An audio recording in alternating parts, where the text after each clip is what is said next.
Hello, my name is Diana Thomas, and I'm going to demonstrate for you how to use our pre-pregnancy weight calculator for multi-subjects. So when you open the program, it looks like a standard Excel spreadsheet, but you're perhaps prompted to enable macros, and that's because there's a program in the background that's crunching the numbers for you. At the very top in the columns, you'll see a bunch of headers. You can ignore them for now because you'll be prompted for what goes in these columns. And you'll also see a series of buttons on the left, and these buttons actually do things. For example, the first button here labeled instructions, if you click that, you'll actually get a set of instructions. We're going to forego that right now because I'm going to demonstrate this directly for you, and you don't need to actually read the directions. The first button you really need to click is the data entry. So let's select that and see what happens. We are prompted for how many subjects we're simulating. And right now, the cooked example I'm going to show you has 11 subjects, so I put 11 here. We also can change the units of how we want to have our data entered and displayed.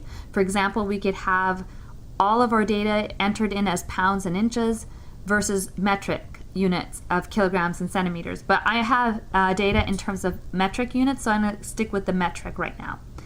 Then we click Submit. And we're instructed to copy and paste our subject data into each appropriate column, B through H, and after that data has been entered, I'll select the Start Simulation button.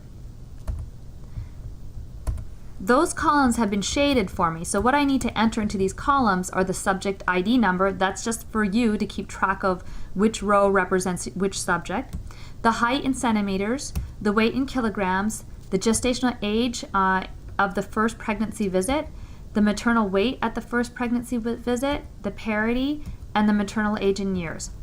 So I actually don't have to copy and paste that from anywhere because I have a cooked example already waiting here. So we're going to copy and paste that data into the spreadsheet just to demonstrate how this works. And now I'm ready to click the Start Simulation.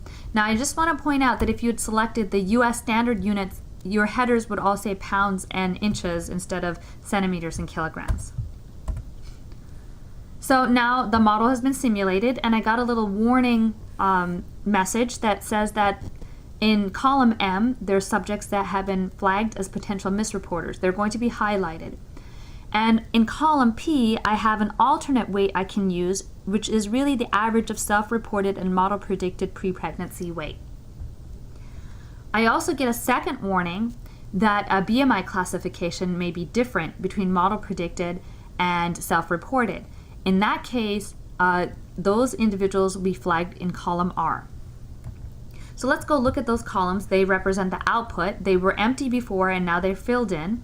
And what we see is we have some data here now. Self-reported pre-pregnancy BMI is here. Model predicted pre-pregnancy BMI is here. And the model predicted weight is here. Right here in the difference between self-reported and model predicted, we can look and see if there's an actual problem, and we see that in this yellow highlighted cell, which has been highlighted by the program, we see a huge discrepancy between self-reported and pre-pregnancy model predicted. Now the way the cell is highlighted is that there were a set of tolerance bars put around the model predictions based off of our validation of the model against actual data.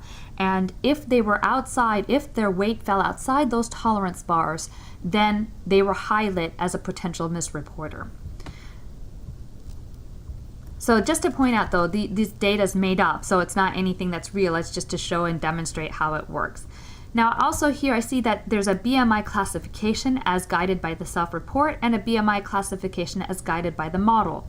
If you go to that cell that was lit up as yellow, you see that there's a difference between these two. And I'll come back to that in a second. Here we have the average, column P, between self-report and model predicted pre-pregnancy weight. This offers an alternative weight to use for pre-pregnancy weight if you have an issue with, for example, this highlighted cell. So we could use 97.73 as the pre-pregnancy weight instead of relying on the self-report. The BMI of average plus self-reported, self-report and model predicted also appears in column Q.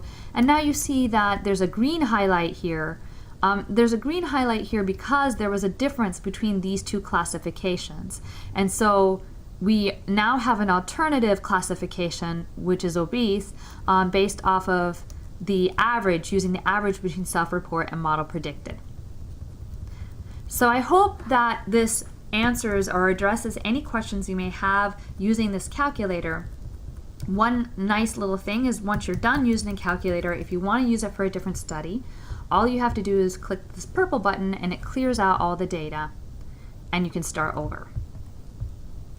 If you have any questions, further questions on how to use this, please feel free to contact me at thomasdia@mail.montclair.edu.